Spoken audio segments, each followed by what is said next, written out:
اعوذ باللہ من الشیطان الرجیم بسم اللہ الرحمن الرحیم یا ایہا الذین آمنوا لا تقربوا الصلاة وانتم سکارى حتى تعلموا ما تقولون ولا جنبا الا عابری سبیل حتى تغتسلوا وَإِن كُنتُم مَّرْضَىٰ أَوْ عَلَىٰ سَفَرٍ أَوْ جَاءَ أَحَدٌ مِّنكُم مِّنَ الْغَائِطِ أَوْ لَامَسْتُمُ النِّسَاءَ فَلَمْ تَجِدُوا مَاءً فَتَيَمَّمُوا صَعِيدًا طَيِّبًا فَامْسَحُوا بِوُجُوهِكُمْ وَأَيْدِيكُمْ إِنَّ اللَّهَ كَانَ عَفُوًّا غَفُورًا۔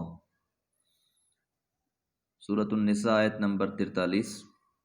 یا ایہا الذین آمنوا، اے لوگو جو ایمان لائے ہو، لا تقربوا الصلاۃ، تم قریب نہ جاؤ نماز کے، وانتم سکارى، اس حال میں کہ تم نشے کی کیفیت میں ہو۔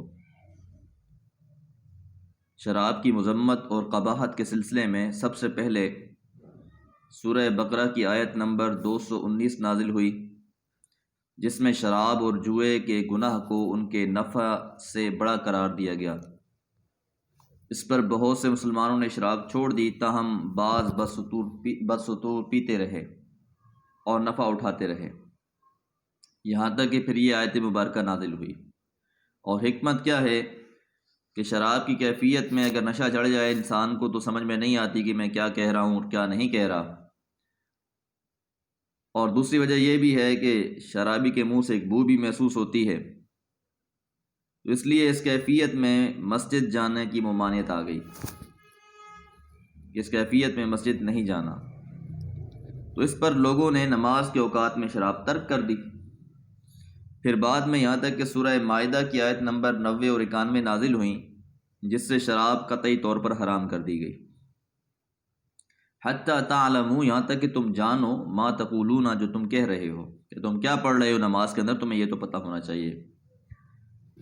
تو اس سے یہ بات بھی معلوم ہوتی ہے کہ کم از کم انسان کو نماز کا ترجمہ وغیرہ آتا ہو، خاص طور پہ ہم اجمی لوگوں کو، تاکہ ہمیں پتہ ہونا چاہیے کہ ہم نماز میں کیا پڑھ رہے ہیں۔ ولا جنبا، اور نہ جنبی شخص مسجد میں داخل ہو، الا عابری سبیل، سوائے یہ کہ راستہ سے گزرنے والا ہو۔ اور اس سے مراد اہل علم نے الصلاۃ سے مراد یہاں پر نماز کی جگہ یعنی مسجد لی ہے، کہ مسجد میں بیٹھنا یہ جائز نہیں ہے، کہ جنابت کی حالت میں الصلاۃ یعنی نماز کی جگہوں مسجدوں میں نہ جاؤ۔ ہاں اگر مسجد سے گزرنا پڑے تو مجبوری کی صورت میں گزر سکتے ہو، ٹھہر نہیں سکتے۔ جمہور علماء کا مسلک اور رائے یہی ہے کہ حائضہ اور جنبی شخص مسجد سے گزرنا جائز ہے، ٹھہرنا جائز نہیں ہے، کیونکہ بہت سے صحابہ کے گھروں کے دروازے مسجد کی طرف کھلتے تھے، ان کے لیے غسل کر کے گزرنا مشکل تھا، تو اس پر یہ آیت نازل ہوئی۔ مگر آخر میں رسول اللہ صلی اللہ علیہ وسلم نے حضرت ابوبکر صدیق رضی اللہ تعالیٰ عنہ کے دریچے کے سوا مسجد میں کھلنے والے تمام دروازے بند کر دیے تھے۔ وَإِن كُنتُم مَّرْضَىٰ، اور اگر تم ہو مریض، او علی سفر، یا سفر پر ہو، او جاء احد منکم من الغائط، یا تم میں سے کوئی قضائے حاجت سے آیا ہو، او لامستم النساء، یا تم نے عورتوں کو چھوا ہو، فلم تجدوا ماء، اور تم نہ پاؤ پانی، ممو، پس تم قصد کر لو، صعیداً، مٹی کا، طیباً، پاکیزہ، فامسحوا، پس مسح کرو، بوجوہکم وایدیکم، اپنے چہرے اور اپنے ہاتھوں کا۔ سفر سے مراد مطلق سفر ہے۔ اکثر اہل علم کے نزدیک تیمم کے جواز کے لیے اتنے سفر کی کوئی شرط نہیں ہے جس میں نماز قصر کی جائے۔ یا تم میں سے کوئی قضائے حاجت سے آیا ہو، کہ تحت ہر وہ چیز آ جاتی ہے جس سے وضو ٹوٹ جاتا ہے۔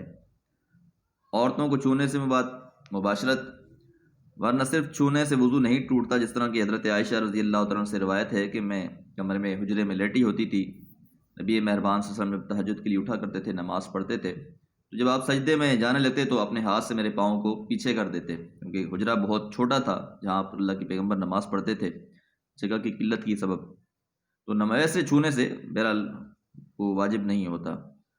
اور اعلیٰ سفر، ان کا مقصد ہے کہ سفر میں پینے کے لیے پانی تو ہے، مگر وضو یا غسل کے لیے پانی نہیں ہے۔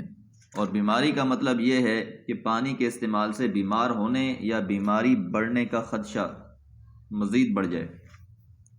حضرت عمر بن عاص رضی اللہ عنہ کو ایک رات ضرورت پڑ گئی تو انہوں نے تیمم کر لیا اور یہ آیت پڑھی، یعنی سردی کی شدت کی وجہ سے۔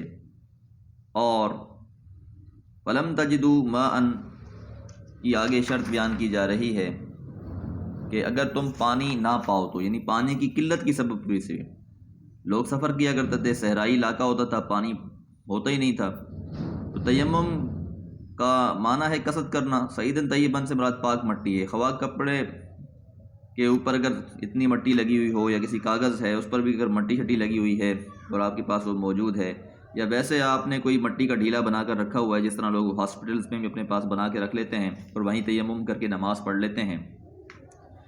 اور اس کی تائید صحیح مسلم کی ایک حدیث سے بھی ہوتی ہے جس میں رسول اللہ صلی اللہ علیہ وسلم نے فرمایا کہ ہمیں 3 باتوں میں لوگوں پر فضیلت دی گئی ہے، جن میں سے ایک یہ ہے کہ وَجُعِلَتْ تُرْبَتُنَا لَنَا طُهُورًا إِذَا لَمْ نَجِدِ الْمَاءَ، جب ہمیں پانی نہ ملے تو زمین کی مٹی ہمارے لیے پاک کرنے والی بنا دی گئی ہے۔ تیمم خواہ وضو کے لیے ہو یا غسل کے لیے، دونوں کا وہی ایک طریقہ ہے کہ صرف نیت مختلف ہوگی۔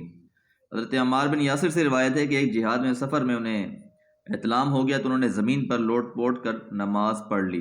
جب رسول اللہ صلی اللہ علیہ وسلم کے پاس حاضر ہوئے تو آپ نے فرمایا تمہیں اتنا ہی کافی تھا، پھر آپ نے طریقہ سمجھایا، چنانچہ آپ نے اپنے ہاتھوں کو زمین پہ مارا، پھر ان میں پھونک مار کر انہیں اپنے چہرے اور دونوں ہتھیلیوں پر پھیر لیا۔ امام بخاری نے اس حدیث کو بیان فرمایا ہے۔